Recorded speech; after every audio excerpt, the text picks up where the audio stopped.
नमस्कार दोस्तों, स्वागत है आप सभी लोगों को वापस मेरे YouTube चैनल पे आने के लिए। आज हम डिस्कस करने वाले हैं कि क्या इस मार्केट का जो भी करंट करेक्शन चल रहा है वो ऑलमोस्ट पूरा हो गया है।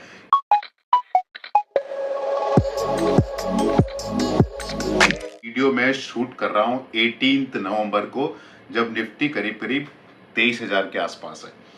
तो ये जानने के लिए करेक्शन और कितना पोटेंशियली हो सकता है, ये जानने के लिए हमको जानना जरूरी है कि पास्ट में मार्केट के पीक क्या थे और कितना करेक्शन हुआ, उससे हम क्या सीख सकते हैं।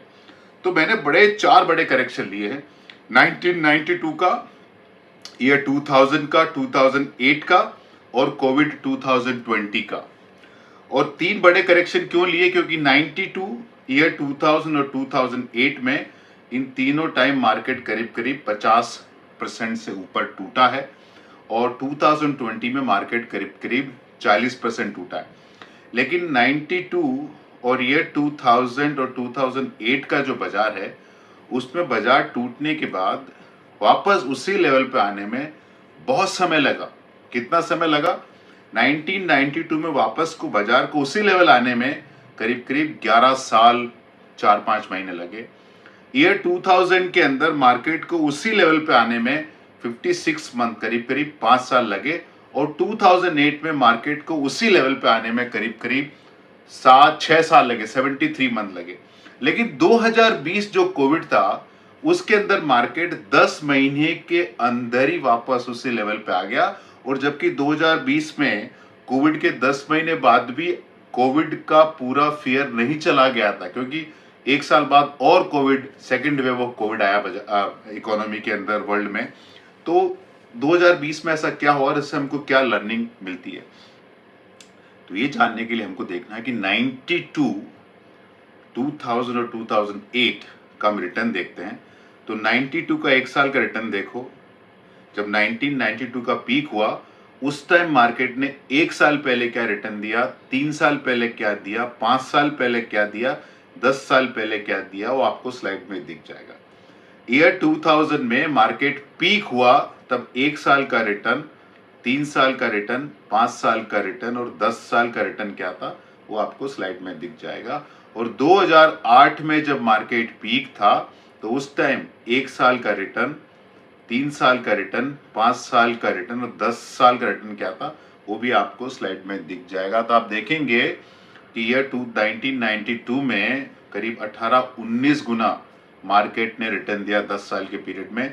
ईयर 2000 में वो करीब 7-8 गुना बढ़ा और ईयर 2008 में 5-6 गुना बढ़ा। अभी हम देखते हैं कि कोविड 2020 था, उसमें एक साल का रिटर्न क्या था, 3 साल का रिटर्न क्या था, 5 साल का रिटर्न क्या था और 10 साल का रिटर्न क्या थे। 10 साल का रिटर्न 155% था, मतलब कुछ खास नहीं था। 92, 2000 और 2008 के मुकाबले 2020 जनवरी, 2017 जनवरी 2020 को जो सेंसेक्स 42,000 के आसपास गया, उस टाइम हिस्टोरिकल रिटर्न इतना कुछ खास नहीं था। जो मार्केट गिरा उसके बाद कोविड में, क्योंकि हिस्टोरिकल रिटर्न इतना अच्छा नहीं था, तो मार्केट टूटा, तो उसका रिकवरी भी उतना ही फास्ट हो गया। अभी हम डालते हैं इस बार जब मार्केट सेंसेक्स निफ्टी 26 सितंबर 2024 को 26,000 पे आया, उस टाइम एक साल का रिटर्न, 3 साल का रिटर्न, 5 साल का रिटर्न और 10 साल का रिटर्न आपको स्लाइड में दिख जाएगा। 10 साल का रिटर्न 220% के आसपास है, मतलब कोविड टाइम से थोड़ा ज्यादा है। तो मार्केट गिरा 10-12%। लेकिन अगर हम नवंबर 2024 इस मार्केट करेक्शन के बाद वो नंबर देखें, तो एक साल का रिटर्न 20%, 22, 24, 25%, 3 साल का रिटर्न 30% के ऊपर, 5 साल का रिटर्न 95% के आसपास और 10 साल का रिटर्न आपके सामने 170 के आसपास है। तो जो कोविड के टाइम पीक था, ऑलमोस्ट उसी के आसपास हो गया। तो कोविड में जितनी फास्टर रिकवरी हुई, वो तो कोविड का भयंकर दौर था, वैसा रिस्क तो अभी है नहीं बाजार में। तो अभी अगर बाजार 10-12% टूटा है, तो मुझे लगता नहीं कि बड़ा और इसमें ज्यादा करेक्शन होने की उम्मीद है। तो हमारे हिसाब से आपको क्या करना चाहिए इस बाजार के अंदर, कि अगर इस बाजार को मैं लूं 1992 का, तो मेरी मार्केट पीक हुआ जब सेंसेक्स 4,200 के आसपास आया, तो आपका एवरेज बाइंग कॉस्ट 4,200 था, अगर आप मार्केट को पीक में आपने खरीदा। लेकिन अगर आपने 24 मंथ की एसटीपी की होती, तो आपका बाइंग कॉस्ट 4200 के मुकाबले 2800 आ गया, तो आपका टाइम टू प्रॉफिट बहुत कम हो गया। ईयर 2000 में देखूं मैं, सेंसेक्स 6000 पे पहुंचा था, आपने एक टाइम खरीदा तो आपको 6000 रुपए का एवरेज कॉस्ट आया, लेकिन अगर आपने 24 मंथ की एसटीपी की तो वो कॉस्ट 3000, 3400, 500 के आसपास आ गया, तो आपका ब्रेक इवन फास्ट हुआ। और 2008 के अगर मैं नंबर लूं, अगर आपने उस टाइम 24 मंथ एसटीपी की होती तो 2008 में सेंसेक्स 21000 के लेवल पे टॉप हुआ था, लेकिन अगर आपने 24 मंथ की एसटीपी की तो आपका एवरेज कॉस्ट 13000 के आसपास आ गया और आप 18-19 महीने के अंदर ही you are in the money. तो अगर इस मार्केट में आपको, पहला तो मुझे कोई और बड़ा करेक्शन नहीं लग रहा है, और इस मार्केट में फिर भी अगर आपको रिस्क लेनी है, नहीं लेनी है, तो आप 6 से 24 मंथ की एसटीपी करिए।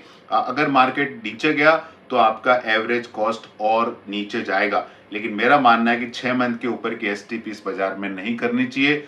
ज्यादा से ज्यादा आप 12 मंथ की एसटीपी कर सकते हैं, लेकिन इस बाजार से पैसा नहीं निकालना है, इस बाजार में पैसा कंटिन्यू रहने देना है, इस बाजार में एसआईपी कंटिन्यू रहने देनी है, क्योंकि इस बाजार में कोई भी बड़ा करेक्शन हमको नहीं लगता है, क्योंकि बिल्टअप इतना बड़ा नहीं है जितना 92 में या 2000 में या 2008 में हुआ था। दोस्तों, ये वीडियो सिर्फ और सिर्फ एजुकेशनल पर्पजेस के लिए, आपको कहाँ इन्वेस्ट करना, कहाँ इन्वेस्ट नहीं करना है, अपने म्यूचुअल फंड डिस्ट्रीब्यूटर से कंसल्ट करें। और ये बात का जरूर ध्यान रखें कि mutual fund investments are subject to market risk. Please read the offer document carefully before investing. और कोई भी इन्वेस्टमेंट प्रोडक्ट में रिटर्न देखने से पहले रिस्क जरूर देखें।